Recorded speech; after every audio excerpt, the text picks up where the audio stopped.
भक्तों राधे राधे। क्या आपने कभी गौर किया है कि कुछ घरों में अचानक कबूतर आकर अपना बसेरा बना लेते हैं। पहले वे सिर्फ आते जाते हैं, फिर धीरे धीरे एक कोना चुनते हैं, वहां तिनके जमा करते हैं और फिर एक दिन अचानक उसी कोने में दो छोटे छोटे अंडे दिखाई देते हैं। यह दृश्य देखने में बहुत साधारण लगता है, लेकिन क्या वास्तव में ये इतना साधारण है? क्या यह सिर्फ एक पक्षी की आदत है या इसके पीछे कोई गहरा संकेत छुपा हुआ है? कुछ लोग इसे शुभ मानते हैं, कहते हैं कि जहां कबूतर अंडे देता है वहां शांति और प्रेम का वास होता है। वहीं कुछ लोग डर जाते हैं और इसे अशुभ संकेत मानते हैं, कहते हैं कि ये घर में दरिद्रता या समस्या आने का संकेत हो सकता है। लेकिन सच्चाई क्या है? क्या ये सब सिर्फ अंधविश्वास है या फिर इसके पीछे कोई अदृश्य शक्ति काम कर रही है?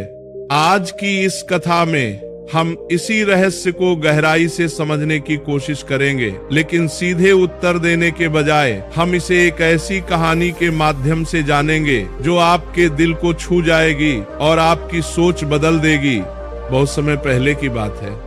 एक शांत और हरियाली से भरे गांव में एक साधारण गृहस्थ रहता था जिसका नाम माधव था। माधव का जीवन बहुत ही सामान्य था, लेकिन उसके अंदर एक बात बहुत खास थी। वो हमेशा संतोष में रहता था। उसकी पत्नी गौरी बहुत सरल स्वभाव की थी और उनका एक छोटा सा बेटा था। घर छोटा था, साधन सीमित थे, लेकिन परिवार में प्रेम था और यही उनकी सबसे बड़ी दौलत थी। हर सुबह माधव अपने आंगन में तुलसी के पास दीपक जलाता और भगवान का नाम लेकर दिन की शुरुआत करता। लेकिन समय हमेशा एक जैसा नहीं रहता।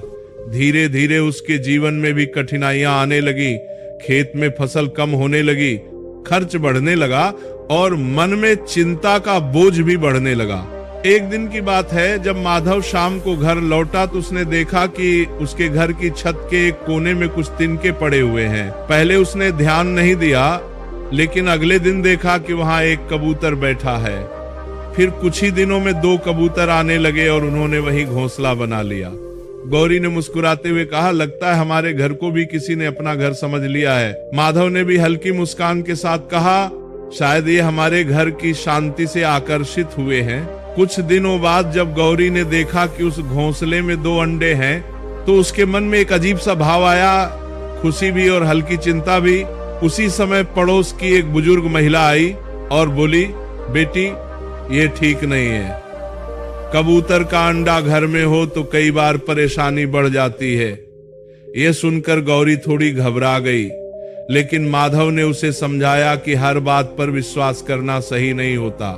लेकिन जैसे जैसे दिन बीतते गए घर की परिस्थितियां बदलने लगी। पहले जो काम आसानी से हो जाते थे, अब उनमें बाधाएं आने लगी। माधव का बेटा बीमार पड़ गया, खर्च बढ़ गया और घर का माहौल भी थोड़ा भारी लगने लगा। अब माधव के मन में भी सवाल उठने लगा, क्या ये सब उन कबूतरों के कारण हो रहा है या ये सिर्फ एक संयोग है? एक रात वो आंगन में बैठा आसमान की ओर देख रहा था और सोच रहा था कि आखिर जीवन में ये बदलाव क्यों आ रहा है। तभी उसके मन में विचार आया कि उसे किसी ज्ञानी व्यक्ति से इस विषय में पूछना चाहिए। कुछ ही दिनों बाद गांव में एक संत के आने की खबर फैली। कहा जाता था कि वे केवल उन्हीं लोगों को मार्गदर्शन देते हैं जो सच्चे मन से प्रश्न करते हैं। माधव भी उनके पास पहुंचा। जब उसकी बारी आई तो उसने विनम्रता से पूछा, महाराज मेरे घर में कबूतरों ने अंडे दिए हैं और उसके बाद से मेरे जीवन में कठिनाइयां बढ़ गई हैं। क्या यह कोई अशुभ संकेत है? संत ने उसकी ओर गहराई से देखा और मुस्कुराते हुए कहा, बेटा जो तुम देख रहे हो वह केवल आधा सत्य है। पूरा सत्य समझने के लिए तुम्हें अपने जीवन को ध्यान से देखना होगा। माधव ने आश्चर्य से पूछा, कैसे महाराज? संत बोले, कबूतर का आना और अंडे देना कोई बुरा संकेत नहीं है। यह केवल एक दर्पण है जो तुम्हारे घर और तुम्हारे मन की स्थिति को दिखाता है। जब घर में शांति होती है तो जीव जंतु भी वहां सहज महसूस करते हैं, लेकिन जब जीवन में असंतुलन आता है तो वही संकेत हमें सोचने पर मजबूर करते हैं। माधव ध्यान से सुन रहा था। संत आगे बोले, तुम ये सोच रहे हो कि समस्याएं कबूतरों के कारण आई हैं, लेकिन क्या तुमने यह देखा कि तुम्हारे जीवन में ये समस्याएं पहले से धीरे धीरे आ रही थी? कबूतर केवल उस समय आए जब तुम्हें अपने जीवन को समझने की जरूरत थी। माधव के मन में जैसे एक नई रोशनी जगी। उसने पूछा, तो मुझे क्या करना चाहिए? संत ने शांत स्वर में कहा, अपने घर को साफ रखो, अपने विचारों को शुद्ध करो और अपने कर्मों को सुधारो। जब मन और घर दोनों शुद्ध हो जाते हैं तो कोई भी संकेत अशुभ नहीं रहता। वही कबूतर जो तुम्हें डर लग रहा है, वही तुम्हारे लिए शांति का प्रतीक बन जाएगा। माधव ने संत के चरणों में प्रणाम किया और घर लौट आया। उसने सबसे पहले अपने मन से डर को निकाल दिया। उसने घर की सफाई की, रोज पूजा करने लगा और अपने परिवार के साथ प्रेम से रहने लगा। कुछ ही दिनों में उसने महसूस किया कि घर का वातावरण बदलने लगा है। उसका बेटा ठीक होने लगा, काम में भी सुधार आने लगा और मन में जो भारीपन था वह धीरे धीरे खत्म होने लगा। अब जब भी वह उन कबूतरों को देखता तो डर नहीं बल्कि एक सीख याद आती कि हर घटना हमारे जीवन में कुछ सिखाने के लिए आती है। भक्तों, इस कथा का अर्थ बहुत गहरा है। कबूतर का अंडा देना ना तो पूरी तरह शुभ है और ना ही अशुभ। यह केवल एक संकेत है आपके घर की ऊर्जा का, आपके जीवन की दिशा का और आपके मन की स्थिति का। यदि आप इसे समझ लेते हैं तो यह आपके लिए एक आशीर्वाद बन सकता है, और अगर बिना समझे डर जाते हैं तो यही चीज आपको परेशान कर सकती है। अब सोचिए, अगर आपके घर में भी ऐसा कभी हो तो आप क्या करेंगे? क्या आप डर जाएंगे? भक्तों, कथा यहीं समाप्त नहीं होती बल्कि यहीं से एक नई समझ का आरंभ होता है। जब माधव ने संत की बातों को अपने जीवन में उतारना शुरू किया, तभी असली परिवर्तन धीरे धीरे प्रकट होने लगा। पहले जो चीजें उसे बोझ लग रही थी, वही अब उसे संकेत और सीख के रूप में दिखाई देने लगी। उसने महसूस किया कि कबूतरों के आने के बाद जो भी घटनाएं हुई वे केवल बाहरी नहीं थी बल्कि उसके भीतर चल रही उथल पुथल का भी प्रतिबिंब थी। अब वह हर सुबह पहले से भी अधिक श्रद्धा के साथ उठता, आंगन में जल छिड़कता, तुलसी के पास दीपक जलाता और कुछ देर शांत बैठकर अपने विचारों को देखता। पहले वह केवल भगवान से मांगता था, लेकिन अब वो समझने लगा था कि केवल मांगने से जीवन नहीं बदलता बल्कि अपने भीतर झांकने से बदलाव आता है। गौरी भी अब पहले जैसी चिंतित नहीं रहती थी। उसने भी अपने मन को संभालना शुरू किया। घर में पहले जो हल्की हल्की बहसें हो जाती थी, अब वे कम होने लगी। वातावरण में एक अलग ही शांति आने लगी। लेकिन कथा में मोड़ अभी बाकी था। एक दिन गांव में फिर से चर्चा शुरू हो गई। कुछ लोगों ने कहा, माधव के घर कबूतरों ने अंडे दिए थे और उसके बाद उसके जीवन में इतनी समस्याएं आई। ये बात धीरे धीरे फैलने लगी। कुछ लोग उसके घर आने से भी कतराने लगे। अब यह स्थिति फिर से माधव के मन को डगमगाने लगी। उसने सोचा, क्या सच में लोग सही कह रहे हैं? क्या मैं खुद को समझाने की कोशिश कर रहा हूँ? यही वह क्षण था जब उसकी परीक्षा शुरू हुई। उसी रात माधव ने एक अजीब सपना देखा।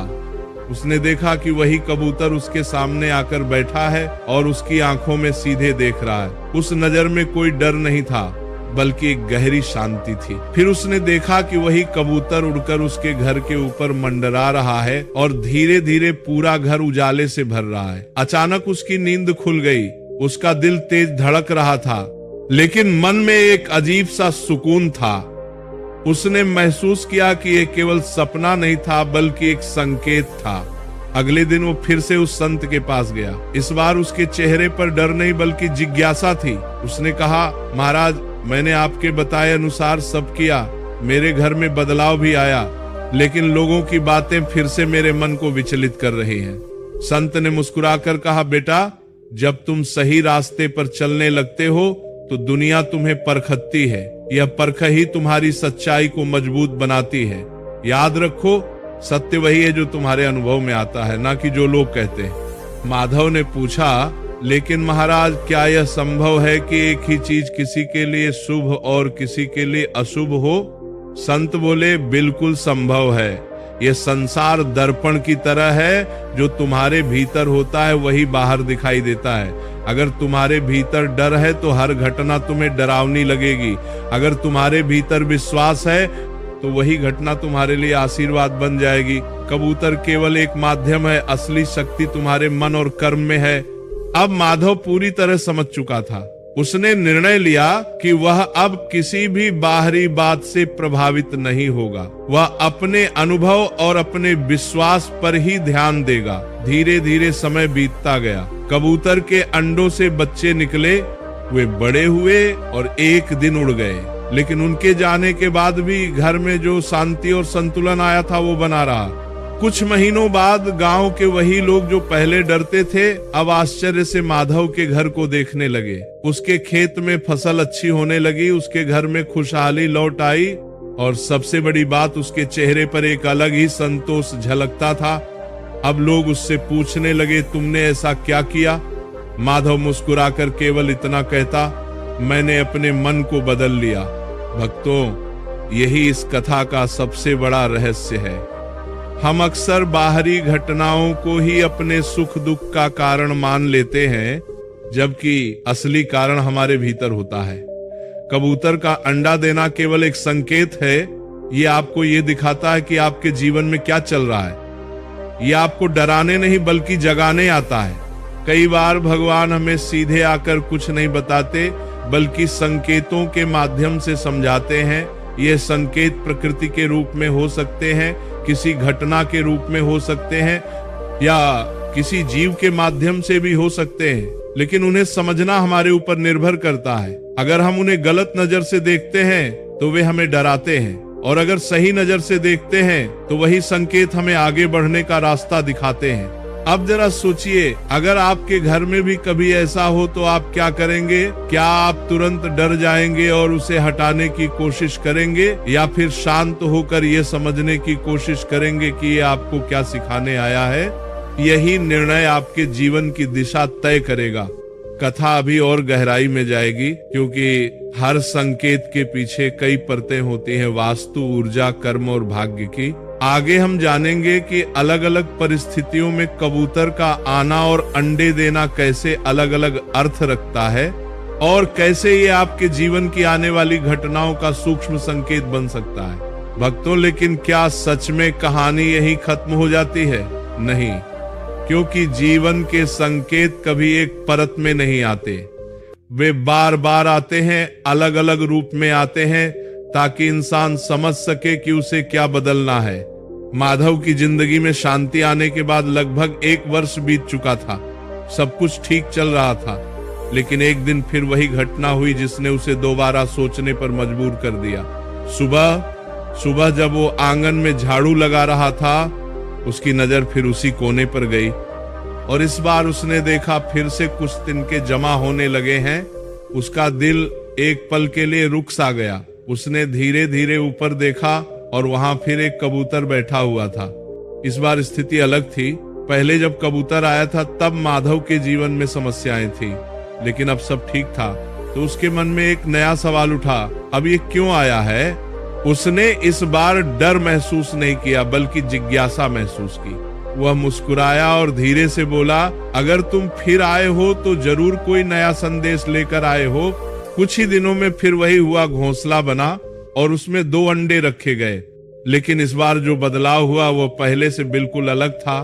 जहां पहले कबूतर के आने के बाद घर में परेशानी बढ़ी थी, इस बार धीरे धीरे घर में और भी ज्यादा शांति बढ़ने लगी।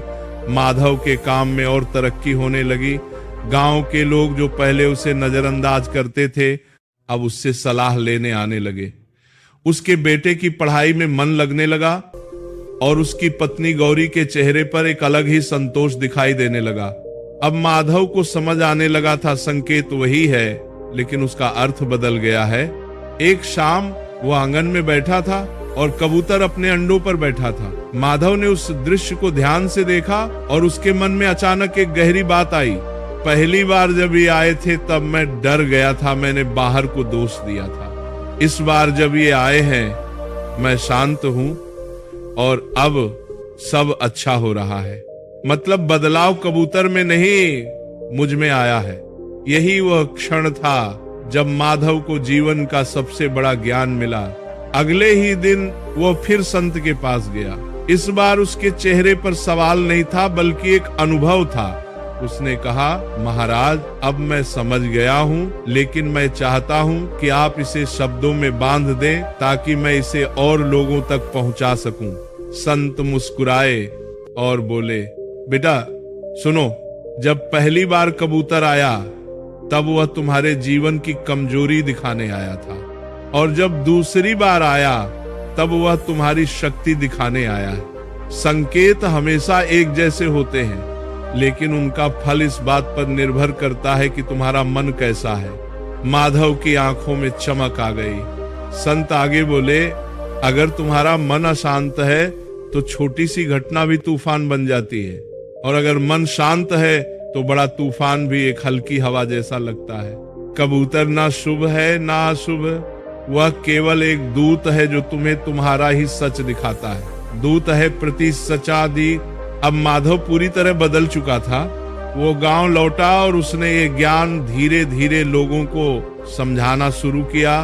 जो लोग पहले डरते थे अब समझने लगे, जो लोग अंधविश्वास में थे अब सोचने लगे। और सबसे खास बात, अब जब भी गांव में किसी के घर कबूतर अंडे देता, लोग डरने के बजाय माधव के पास जाते और पूछते, हमें क्या समझना चाहिए? और माधव मुस्कुराकर कहता, डरना नहीं है, देखना है, समझना है और खुद को सुधारना है। भक्तों, यही इस पूरी कथा का अंतिम और सबसे गहरा संदेश है। जीवन में जो भी होता है वो आपके खिलाफ नहीं होता, वो आपको कुछ दिखाने, कुछ सिखाने और आपको बेहतर बनाने के लिए होता है। कबूतर का अंडा देना कोई चमत्कार नहीं है, लेकिन अगर आप उसे समझ लें तो वही आपके जीवन में चमत्कार ला सकता है। इसीलिए अगली बार जब भी आपके जीवन में कोई अचानक घटना हो, चाहे वो छोटी हो या बड़ी, उसे देखकर डरिए मत। बस एक सवाल पूछिए, ये मुझे क्या सिखाने आई है? और यकीन मानिए, अगर आपने ये समझ लिया तो जीवन में कभी कोई घटना आपको हिला नहीं पाएगी। इसी गहरे ज्ञान और सच्चाई के साथ यह कथा यहीं पूर्ण होती है। राधे राधे।